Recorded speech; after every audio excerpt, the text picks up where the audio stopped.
What's going on, everybody? Welcome to another brand new installment of Renegades Reviews, exclusively here on the Casa D18 Studios channel. I, of course, am the Renegade J.J. Williams, and today I'm going to be discussing from 1973, Coffy, starring Pam Grier, Booker Bradshaw, Robert DoQui, William Elliott, Allan Arbus, and Sid Haig.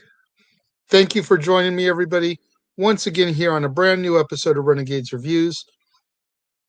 Today we are in the middle of our 3-day block of Blaxploitation films, and we're going to be discussing today the first of 2 films with Pam Grier. And that is, of course, 1973's Coffy. Now, our heroine is a woman by the name of Flower Child Coffin. No joke. And she's traditionally known as Coffy. Pam Grier, of course. And she is on a mission to seek revenge on those responsible for her sister Lubel's heroin addiction, as well as the violence that seems to have taken over her city. She disguises herself on a regular occasion as a prostitute who's willing to do anything for a fix. And in her disguise, she's able to lure a drug dealer and a mob boss to their homes, and then she kills them. Once she's committed her murder, her vigilante justice, if you will, she returns to her job as a nurse in the operating rooms at the local hospital.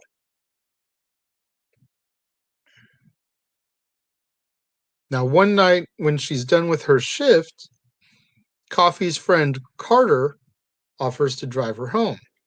Now, Carter is a police officer, and he's a straight shooter. You know, with all the corruption in the police, he is not willing to bend the laws for anybody. He's not willing to take bribes or extortion or anything, unlike some of his contemporaries. And, you know, they acknowledge on a couple occasions that men in his precinct have been taking bribes from mobsters and thugs. Now, at first, Coffy doesn't believe that Carter is as clean-cut as he seems, because you don't know who to trust on the police force. You know, we've seen countless movies like that where the guy that you think you can trust ends up being someone you can't trust at all. Usually a really good twist that you don't see coming a mile away, even though at this point you should see it coming. But she ends up believing Carter when 2 hooded men break into his house when she's there and attack him. And they even temporarily cripple him. Now, this makes Coffy even more furious. She's already trying to avenge her sister, and now the one good cop has been taken out. This gives her even more reason to continue her vigilante work. Now, Coffy also has a boyfriend who's a city councilman by the name of Howard Brunswick. And Coffy sincerely admires Howard for his contributions to the city, and he even announces he's going to run for Congress and buy a nightclub. You know, these announcements please Coffy to no end, to be with a man that's so career-driven, so goal-driven, and who's also going to fight the right way to clean up the injustices in her city. Now, the next people on Coffy's hit list are a pimp named King George, who is one of the largest drug dealers and prostitute suppliers for the city, as well as mafia boss Arturo Vitroni, who's an associate of George's. Now, since Coffy is a nurse, and has dealt with numerous people coming through her hospital, on drug binges, trying to, overdoses, whatnot. She ends up tracking down a former patient of hers who's, like I said, a known drug user, and she wants to try to get some information on the type of women that King George likes. That way she can get close to him, earn his trust, and continue to carry out her vigilante justice. And she also wants to know where he keeps his drug stash so she can try to mess up his drug game. And when she's questioning this woman, she shows absolutely no remorse for the woman. She has done this to herself, and Coffy just takes no sympathy. She's even abusive to her as she tries to gain the information that she needs. Remember, Coffy's on a mission for revenge, and she's not going to let nobody stand in her way of getting justice for her sister and now Carter as well. With the information she gets from this former patient, she's able to track down King George, and she poses as a Jamaican looking to prostitute for him, looking to make some money for him. Now, George is immediately enamored with Coffy's look, her exotic demeanor, and everything. And if you have ever seen pictures of 1973 Pam Grier, you can understand why this man was enamored with her. Because, good God, she was gorgeous back then. She is still good looking today, but 1973 Pam Grier, good God. So George immediately likes what he sees, like I said, hires her to be one of his girls to make him money because he knows that he can do big things with her. Now, one of George's other prostitutes immediately becomes jealous because she's like George's top. So to see somebody else coming in and stealing all of the attention from George just kind of eats at her. And she gets jealous when she sees George take an interest in Coffy. Later on that day, they're having like a little party, and Vetroni's there, George is there, some other dignitaries are there. And in order to embarrass Coffy, the prostitutes try to humiliate her. And they even end up getting into a brawl with her. And Coffy just owns them. Doesn't matter how many of them try to jump on her, she weathers the storm, takes them all out. And this attracts the attention of Vetroni. Vetroni he sees this display of power in this woman, and he has to have her. So he makes a deal with George to have Coffy. Now that Vetroni and Coffy are together, Coffy's going to take advantage of the situation, and she's going to try to murder Vetroni while she's with him. And just when she is about to shoot, she's overtaken by his men. Coffy lies and tells Vetroni that King George sent her to kill him. That way they don't do anything to her. Now their focus is on George. This, of course, makes Vetroni upset. Vetroni orders George killed in retaliation. Vetroni's men get a hold of King George, and they bring him with them under the guise of, hey, we're going to go do this real quick. We want to thank you for hooking us up with Coffy. And once they get where they want to go, they kill George by lynching him from the neck from the back of the car, driving through an open field and just letting George's body hit whatever it hits. After the death of King George now, Coffy discovers that Howard, her clean-cut boyfriend, is corrupt himself. Like I said earlier, it's always the person that you don't suspect that when you get that big reveal, if it's done right, it blows you away. No one would have ever suspected Howard of being in cahoots. And we discover this when Vetroni's men bring Coffy in to a meeting that they're holding with Howard and some of the police officers and all the people that are under this big umbrella trying to take down the city. In order to try to save her, but also save himself, Howard denies knowing Coffy as anything other than a prostitute,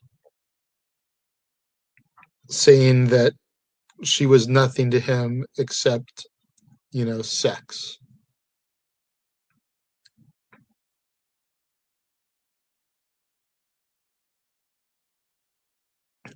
And in order to save face in front of Vetroni, he orders Coffy to be killed.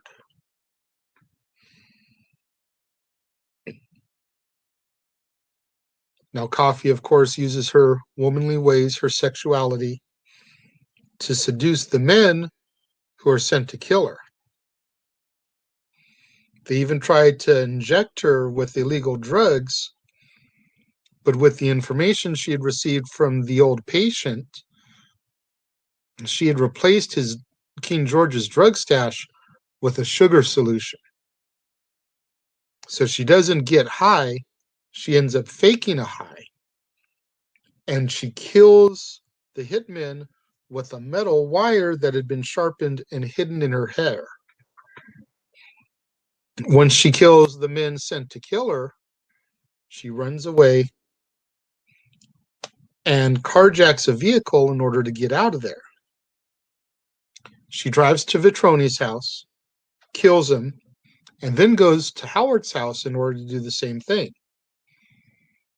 When he sees Coffy there, a woman scorned, he begs her for forgiveness, telling her that, he only did what he did to try to save both of them. And Coffy, she loves Howard. And she is this close to forgiving him and going back to him. And she looks upstairs, and a naked white woman walks out of his bedroom, revealing that Howard has been cheating on Coffy this entire time. Coffy shoots Howard in the groin as a result of the revelation, and then she leaves Howard's house and walks along the beach, having avenged her sister and Carter.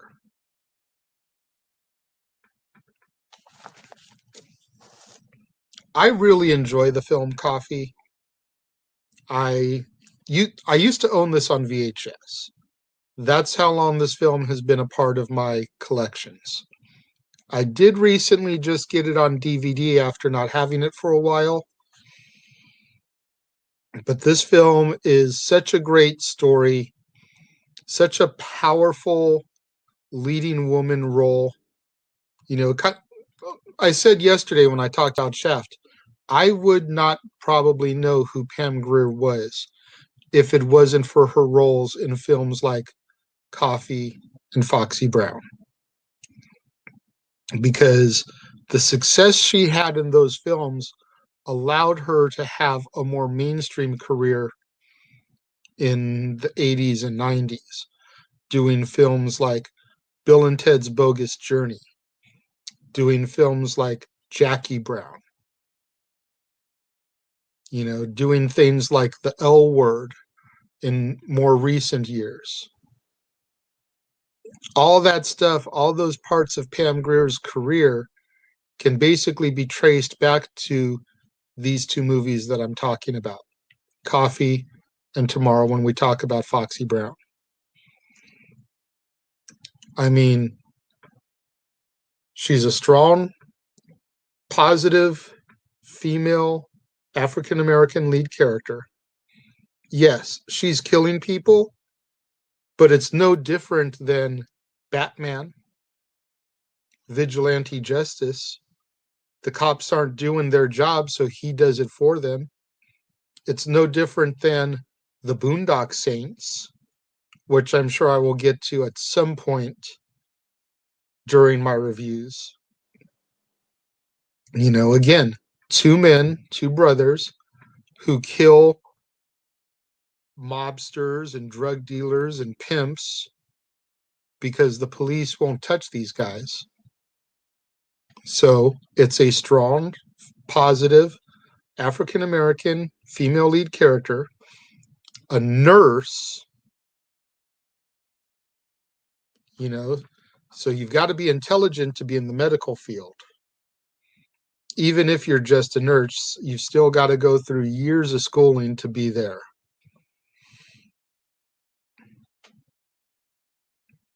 And then just the level of street smarts that she shows to be able to connive and deceive and infiltrate all these different organizations in order to carry out what she wants to do.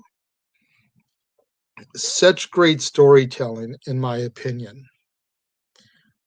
For my rating for this film, I'm going to give it 4 out of 5 stars. Like I said, I completely adore this movie, and it's got a high rewatchability for me when it comes to Blaxploitation films. This is one of the ones that I tend to watch the most. Let's not forget to get out there, get those hashtags trending on social media. Hashtag Casa D18 Studios, hashtag Renegades Reviews, hashtag Renegade Returns, and of course the ever popular hashtag Shenanigans. We interrupt this episode of Renegades Reviews for an important announcement about merchandising. Merchandising? What's that? Merchandising. Come, I'll show you. Merchandising, where the real money's made. Make sure you go over to teespring.com/stores/Jeff Meacham Network for all the t-shirts you see here from the West Coast professor, Jeff Meacham himself. You can get shirts for the Jeff Meacham Network, Talk Wrestling, as well as the red and gold Meachamania shirts. And while you're there, don't forget to get your shirts of the Casa D18 Studios Brotherhood, the Dads on Wrestling shirt, the Renegade JJ Williams, Statboy Sports Bar, and the hashtag StatBoyApproved shirt. Make sure you go over to teespring.com/stores/Jeff Meacham Network and score your shirts today. Don't forget to do what the commercial just told you. Get out there, get your t-shirts for the Jeff Meacham Network, Talk Wrestling, Meachamania. Get you your shirts for the Casa D18 Studios Brotherhood, Statboy Sports Bar, Dad's Not Always on Wrestling, the Renegade JJ Williams. Support us at teespring.com/stores/Jeff Meacham Network. As I mentioned earlier, don't forget to be back here tomorrow for another brand new installment of Renegades Reviews, exclusively here on the Casa D18 Studios channel, when I will discuss the other Pam Grier flick, Foxy Brown. You're definitely not going to want to miss that tomorrow, right here on the Casa D18 Studios channel. Thank you for watching. Leave your comments in the comment box below. I will get back to you like I always do. And until tomorrow, I will see you next time.